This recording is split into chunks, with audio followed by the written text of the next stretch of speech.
Soon after Donald Trump was elected president, Jennifer Carroll Foy, a 36-year-old public defender from Woodbridge, made a life-changing decision to run for the Virginia House of Delegates. 3 weeks after she launched her campaign, she found out she was due for another life change. She was pregnant with twins. The news did not shake her decision to run for office. "I don't question blessings," she said. "I take things as they come." Traditionally, women have waited until their children are older to run for office, if they choose to run at all. In a country with few social supports for working families, having young families is seen as a barrier to political ambition for many women, who still manage the lion's share of responsibilities at home. But a growing number of women with young children are waging campaigns amid the surge of Democratic female candidates running in the wake of Trump's election. Amanda Litman, co-founder of the Run for Something organization that supports first-time candidates, said that 2/3 of the 11,000 prospective candidates who have expressed interest since the election are women, many of whom have children. A Slack channel run by her group for candidates with young families hosts conversations about how to handle breastfeeding and canvassing, door-knocking with toddlers, and posting pictures of their children online. "It's a new landscape for them without a lot of precedent," Litman said.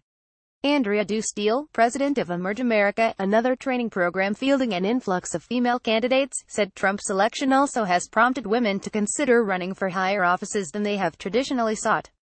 Their children are often motivators.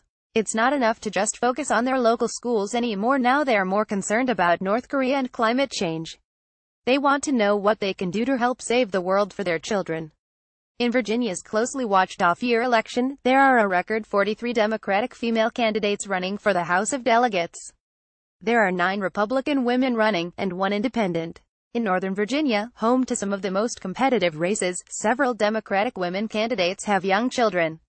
Elizabeth Guzman, running in Prince William County, has 4 children. Carrie Delaney, running in Fairfax, has 2. Kathy Tran, also running in Fairfax, has 4 children. And Danica Roem, a transgender candidate running in Prince William, has an elementary-aged stepdaughter. They are vying to bring their voices to a House of Delegates where women are just 17 of the 100 sitting delegates. Currently, only 1 has young children. Rexard D. Petersburg. Advocates hope that having more mothers in the legislature will bring more insight into the myriad issues that affect women and working families. Jennifer L. McClelland Richmond, who serves in the state Senate, made history in 2010 as the first delegate to be pregnant in office.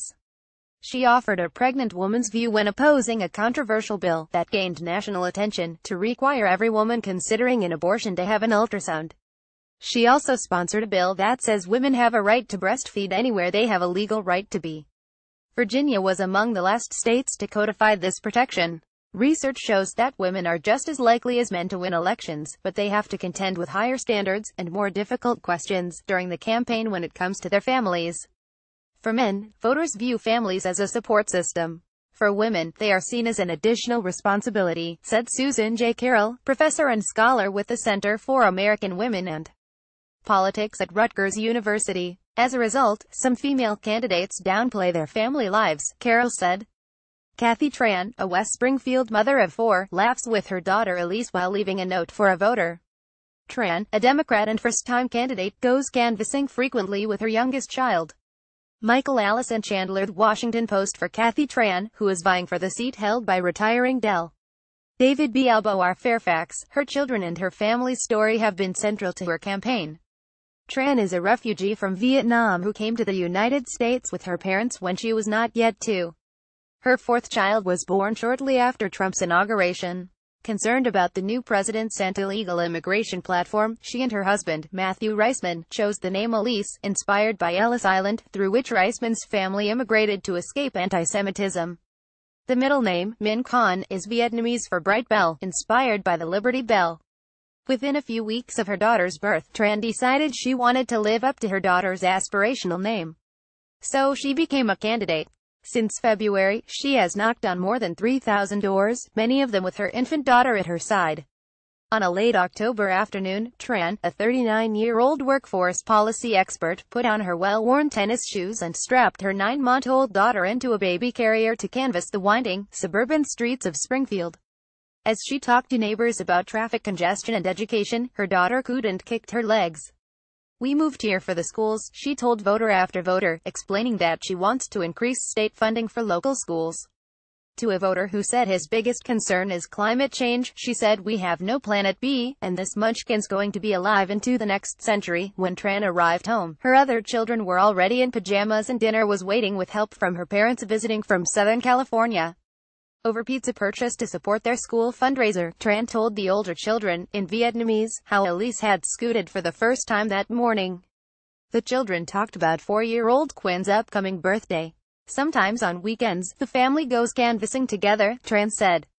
"We want our children to know that, as our country is facing this moment of crisis, we are doing absolutely everything we can," she said.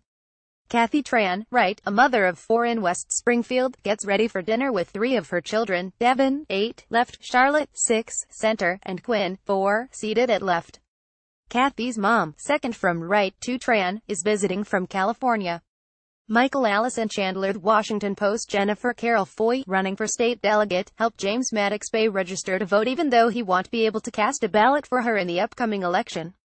Foy was one of the first women to graduate from Virginia Military Academy, is a foster mom, a public defender, and recently gave birth to premature twins who are still in the neonatal intensive care unit.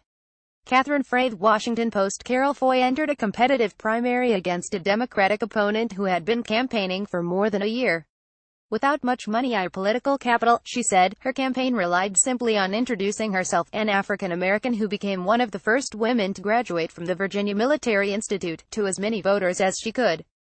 During her first trimester, she managed morning sickness with a full-time job, long commutes and evenings spent door-knocking in her district, which spans parts of Prince William and Stafford counties. As an older mother carrying multiples, her pregnancy was considered high risk, and by her second trimester she needed to limit some of the physical work of canvassing because she was vulnerable to early labor. Her field director, or her husband, Jeffrey Foy, rode in a car nearby so she did not have to walk too far between houses or neighborhoods. 2 days before the primary she was put on bed rest. On Election Day, she handled logistics from home, while her husband and volunteers went from polling station to polling station. "It was excruciating," she said. "But I had something bigger in that moment going on." In the end, when the votes had been counted and recounted, she had won by 14 votes. 3 weeks later, on July 5, she went into early labor. Her sons, Alex and Xander, were born at 22 weeks, weighing 1.5 pounds each. In the first days and weeks, they were in critical condition, but they made steady progress. As she and her husband moved their home base to a neonatal intensive care unit, so did her campaign. She conducted campaign meetings via conference call to set fundraising goals and plan the schedule for each week. Carol Foy said her determination to break barriers for women started at VMI. Raised by her grandparents in Petersburg, she was in high school when the Supreme Court decreed that the state-supported school must go co-ed. There was a backlash, and Carol Foy decided she would go and prove that women could succeed there, too. Jennifer Carroll Foy, Democratic nominee for the 2nd District of the Virginia House of Delegates, decided after Donald Trump was elected president that she would run for office. Catherine Frey. The Washington Post. Jennifer Carroll Foy wears her signature outfit for knocking on doors, holding campaign literature to hand out. Catherine Frey. The Washington Post. In the first days, she was given a male uniform, put in a barber chair and had all her hair shaved off just like every other first-year cadet. "I literally felt a tear form in my eye," she said. "I remember thinking, what have I gotten myself into?" She kept on through constant military training, sleep deprivation and 4 a.m. wake-ups. "I learned what it's like to be on a campus surrounded by 1,400 men who know your name and who don't want you there. I took those things and incorporated them into who I am," she said. She graduated 4 years later. She went on to earn an English degree, and then a law degree. She became a magistrate judge and then a public defender in Arlington County. 3 years ago she married Foy, a man she first met at VMI. Her husband, who manages a homeless shelter and coaches track at Potomac High School in Dumfries, has been her primary support during the campaign. "What do you need from me?" That's his favorite thing to say, she said. The babies are still new and not yet home, and so her family is a lesser-known part of her story. On the campaign trail, she talks to voters about expanding Medicaid, increasing teacher pay and her past experiences as a foster parent. But on a recent October evening, she closed her long day, as she always does, at Inova Fairfax Hospital. Her husband met her there and they turned off their phones and reconnected with their sons. At nearly 4 months, the babies weigh 7 pounds and are expected to be discharged from the hospital soon. "I smell the top of their heads. And they relax me, Carol Foy said. I think about their future and I remember why I'm working so hard.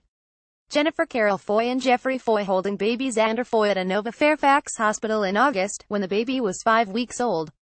Jennifer Carol Foy, a Democratic candidate for the House of Delegates from Prince William County, found out she was pregnant 3 weeks after launching her campaign. She gave birth to premature twins July 5. They were 1.5 pounds each. Family photo.